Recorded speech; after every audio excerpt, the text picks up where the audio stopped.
मुंडे साहेब, तुम्ही स्वतः गृहमंत्री होता, तुम्हाला या राज्याची नस माहिती आहे.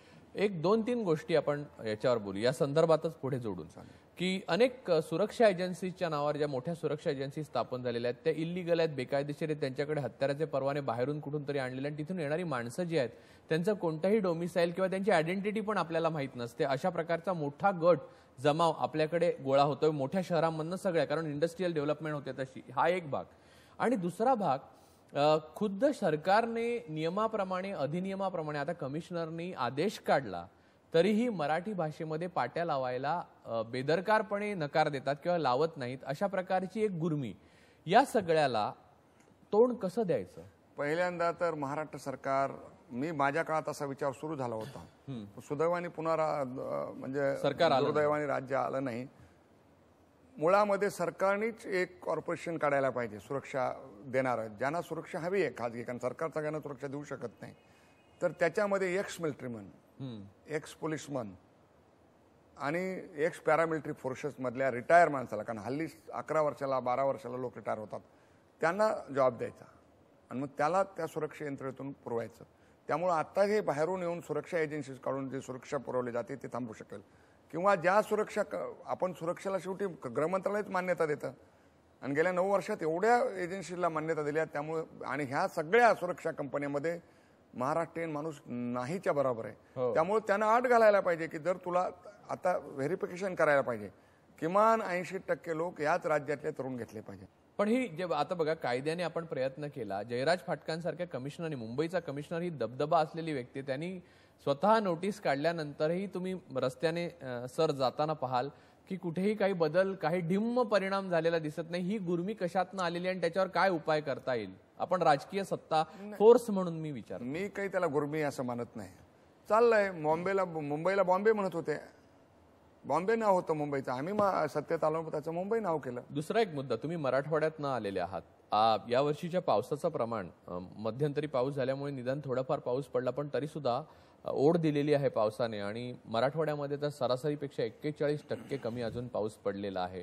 या संकट, हे तर नैसर्गिक संकट आहे, या संकटाला सामोरं जाण्याकरता विरोधी पक्ष म्हणून आणि एक सत्ताधारी वर्ग म्हणून तुम्ही कशा प्रकारे जाणार आहात? मुळामध्ये महाराष्ट्राच्या मराठवाड्यातच नाही तर विदर्भात सुद्धा दुष्काळ कमी पडलाय, पण मराठवाड्यात सर्वात जास्त आहे हे मी मान्य करतो. पण महाराष्ट्राच्या आज जवळजवळ 150 तालुक्यात दुष्काळ आहे आणि 1972 नंतरचा हा मोठा दुष्काळ आहे.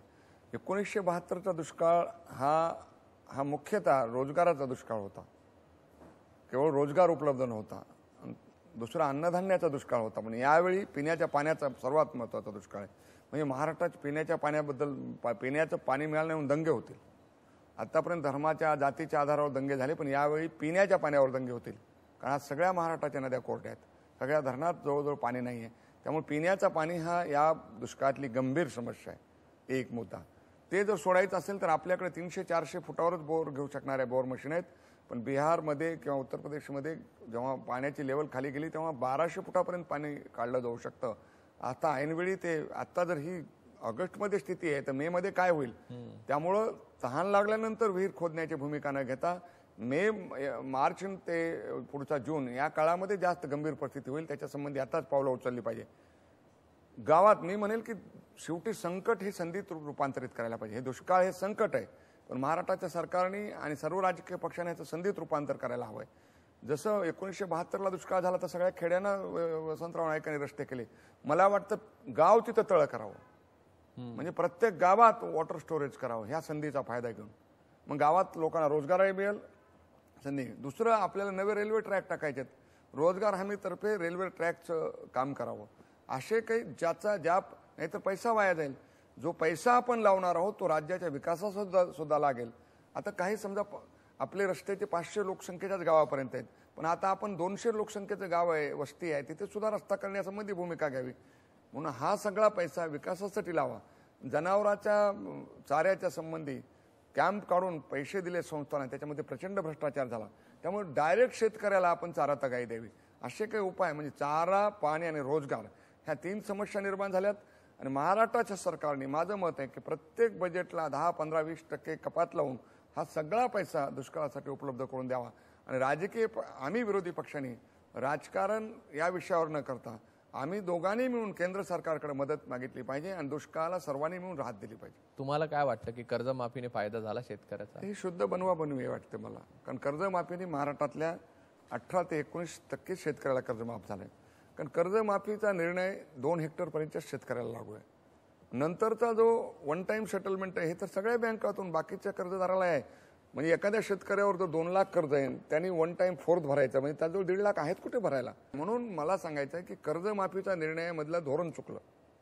जर प्रत्येक शेतकऱ्यावर कर्ज आहे त्यांनी लिहायला पाहिजे 10,000पर्यंत सगळ्यांची माफ, ज्याच्यावर 50,000 आहे त्यालाही 25,000 माफ, म्हणजे 50% कर्ज माफ. असं केलं असतं तर सगळ्यांनाच कर्जमाफी झाले असते. आता सगळ्यांना कर्जमाफी झाली नाही. दुसरं 71,000 कोटी रुपयाचं कर्ज माफ आहे, पण हे 4-5 वर्षात मिळून करणार आहेत. बँकांचे पैसे अजून कर्जमाफीचे दाखले शेतकऱ्याला दिलेत, पण त्यांचं कर्ज बँकेत भरलं गेलेलं नाही. त्यामुळे सरकारने आपल्या खजान्यातून हे कर्ज शेतकऱ्याच्या नावावर भरायला हवंय. व्ही.पी. सिंगने निर्णय घेतला होता तेव्हा भरलं होतं, अंतुलेनी कर्जमाफीचा निर्णय घेतला होता तेव्हा भरलं होतं.